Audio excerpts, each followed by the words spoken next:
You're talking to the Prince of Pan-Africanism, who was born 10 minutes away from Independence Hall, with slave masters Thomas Jefferson, enslaved masters George Washington, enslaved masters James Madison, enslaved masters Ben Franklin.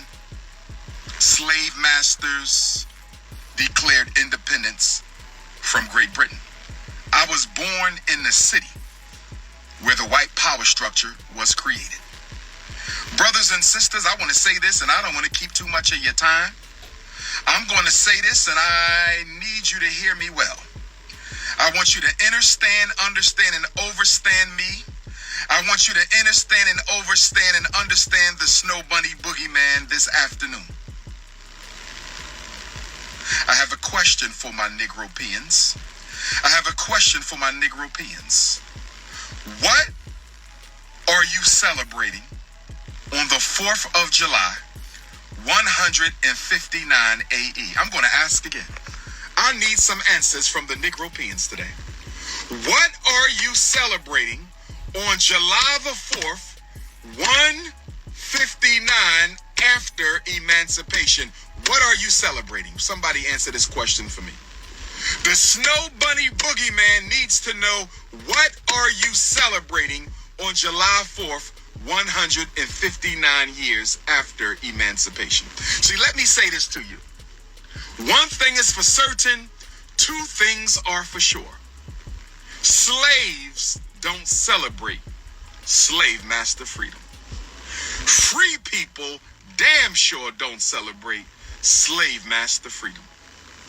Do you realize on July the 4th of 1776, our ancestors were still enslaved by these United States? Are you aware that on July 4th, 1776, our ancestors were still picking cotton? They were still milling rum. They were still caning sugar. They were still searching for indigo. So why do we celebrate Thomas Jefferson's freedom from Great Britain? Why do we celebrate slave master George Washington's independence from Great Britain? Why do we celebrate Benjamin Franklin's emancipation from Great Britain when our ancestors were still their slaves? When our ancestors were still their slaves. When our ancestors were still their slaves and would remain their slaves for another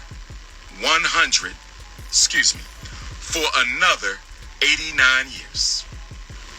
From 1776 to 1865 is 89 years. From 1776 to 1865 is 89 years. From 1776 to 1865 were 89 years. And for you fancy Negroes of the Pretendian Society, and for you fancy Negroes of the Pretendian Society, who may have had an ancestor who was a part of the revolutionary Maroon Village, let us not be mistaken. They too were subject to white supremacy. They too had to battle white supremacy. They too were under treaty with the United States government. So don't get it twisted. Don't get it twisted. Pretendians and Negropeans were all victims of the American power structure. Pretendians and Negropeans were all victims of the American power structure. Pretendians and Negropeans were all victims of the American power structure. To celebrate your slave master's freedom while you were still his slave is to validate the enslavement of African people. To celebrate the slave master's freedom while you were still his slave is to validate the enslavement of African people. Stop making excuses. I'm only celebrating being with my family. Well, it's 365 days a year, Why did you choose this day?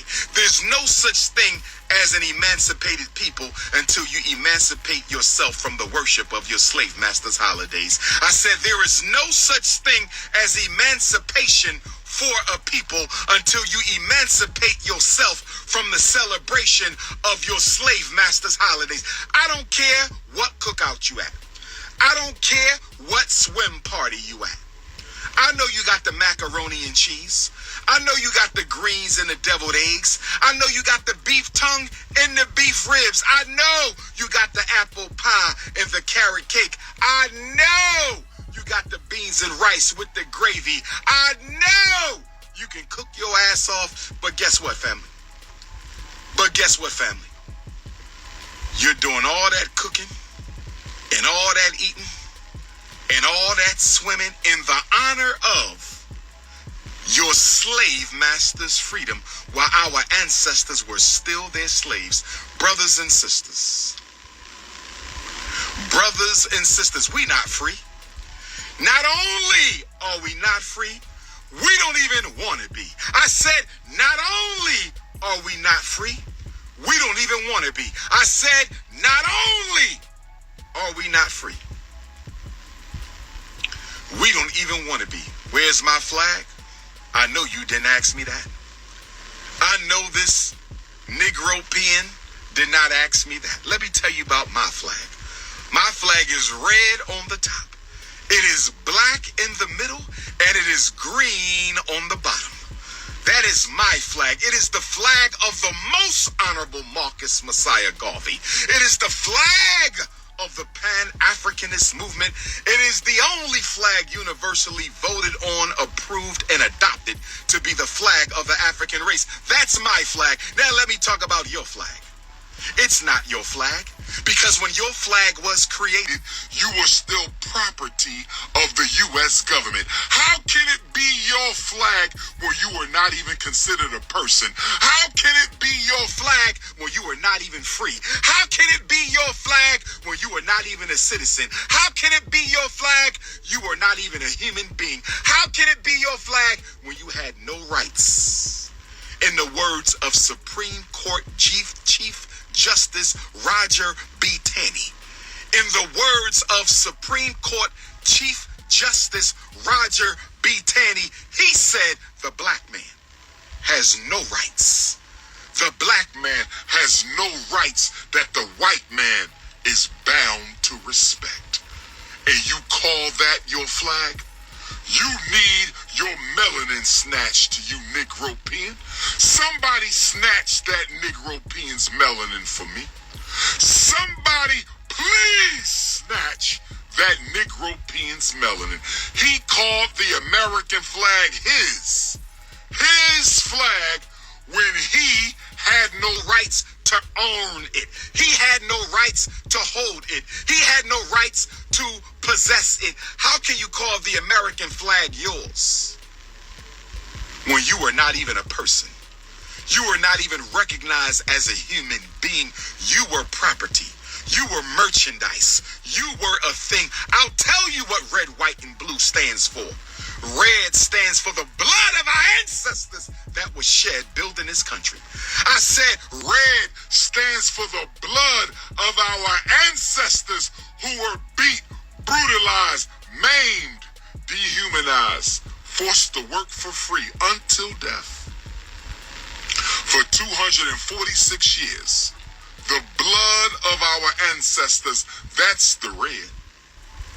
That's the red. The white is the flesh of your owner, your slave master, your dominator, your exploiter, your dehumanizer. That's the white of your flag for my proud Negroes. And the blue is for the blue eyes of your slave master in the blue waters that brought your ancestors. I said the blue is for the blue eyes of your slave master and the blue waters that brought your ancestors to this country. Somebody said we should love America for what she is now.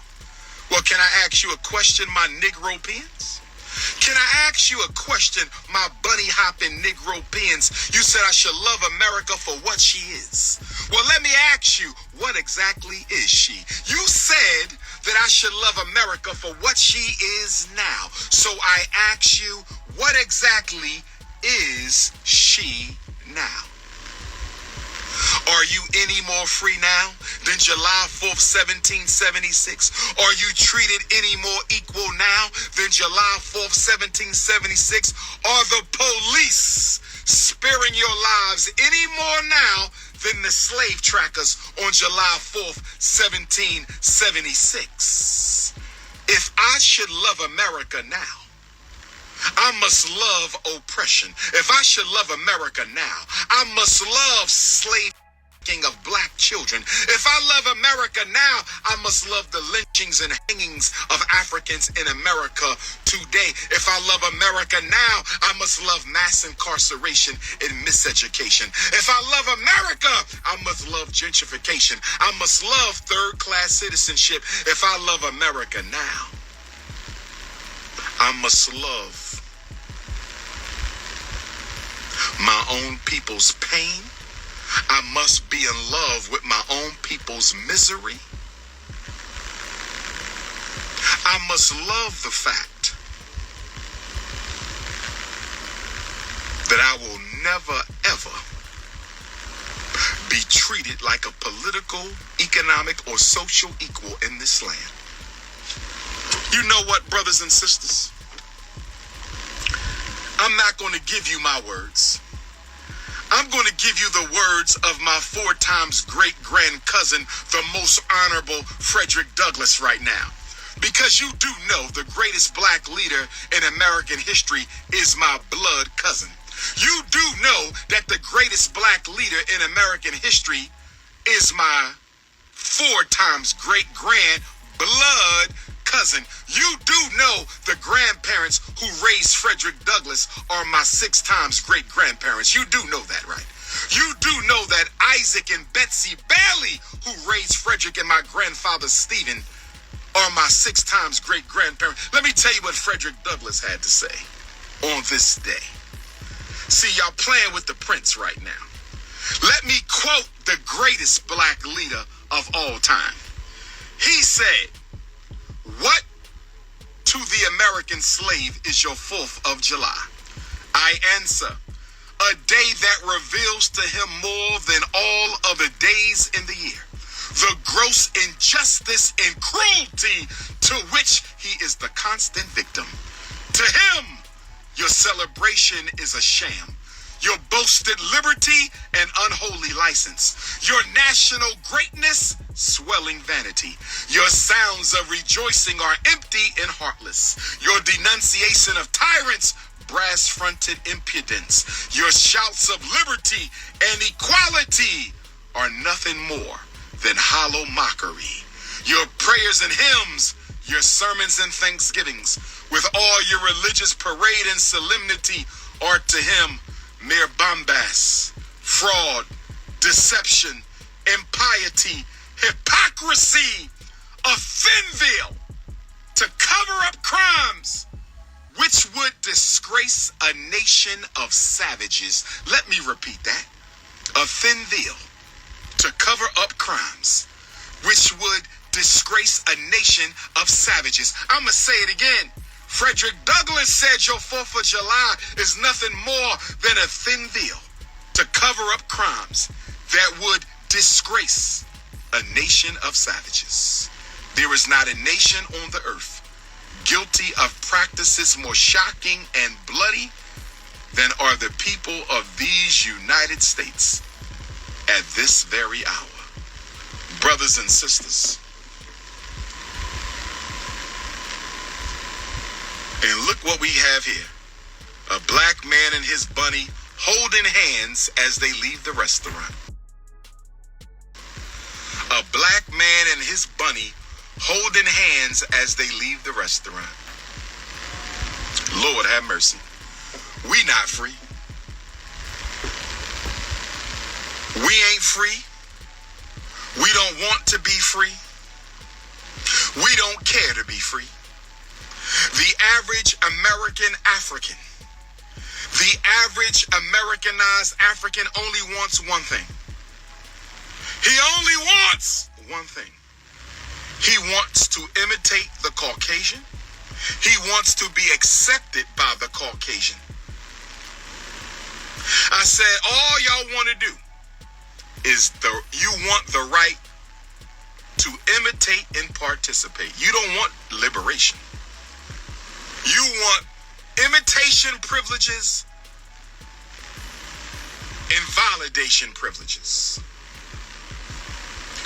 You want imitation privileges and you want validation privileges. We could have been free a long time ago. Don't tell me we still ain't free after 159 years because of the white man. Don't you tell me that.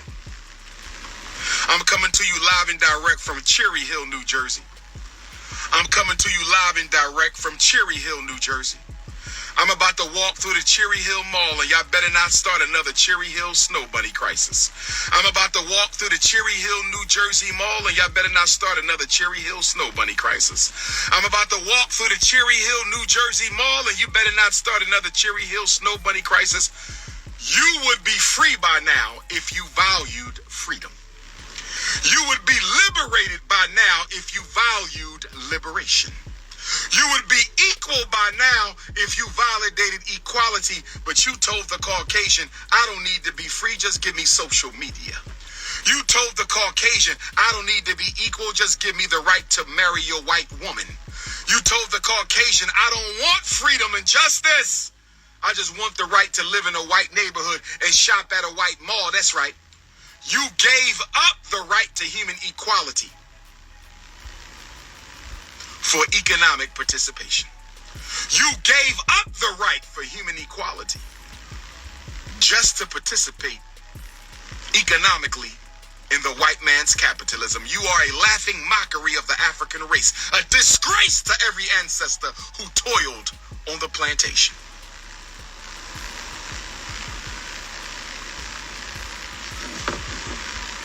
Who texted my phone? Who texted my phone? What to the slave is the fourth? Whew.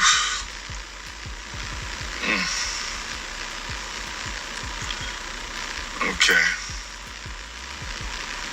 Do not tempt me, queens. I'm talking to the people. No temptations right now. No temptation. This ain't 1950. You were better off in 1950. In 1950, you had your own schools. In 1950, black children were still taught by black people in 1950. In 1950, you had hotels. In 1950, you had your own gas stations. In 1950, you had your own trains. What do you mean this ain't 1950? You were better off in 1950 than you were now. In 1950, we didn't let police come in our community and kill black folks and get away with it. What do you mean this ain't 1950? You think you doing better, you doing worse, but you can't tell because you trapped in the illusion of European materialism. You are a laughing stock of the human race and a disgrace to every African ancestor who ever suffered under the lash. Segregation didn't damage you, integration damaged you. Repeal Loving versus Virginia 1967. Make it illegal for the black man to bunny hop. Make it illegal for the black man to bunny hop. I want to repeal it. Supreme Court Justice Clarence Thomas, you have my permission to repeal the 1967 Loving versus Virginia bunny hop decision. Repeal it. In fact, you can bring back segregated schools. Put our kids back in those one-room schoolhouses because we learned better when we were taught by black teachers. Get us out of the snow bunny castles you call public school. Get our children out of the snow bunny castles you call public school. Bring back segregation because integration ain't working. Lord have mercy.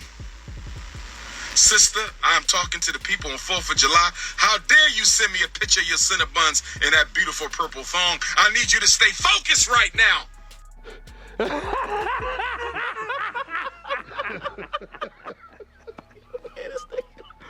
Sisters, we need y'all to stay focused. The brothers can't struggle if the sisters ain't focused. The brothers can't struggle if the sisters ain't focused. The brothers can't struggle if the sisters ain't focused. This ain't the time for Cinnabons.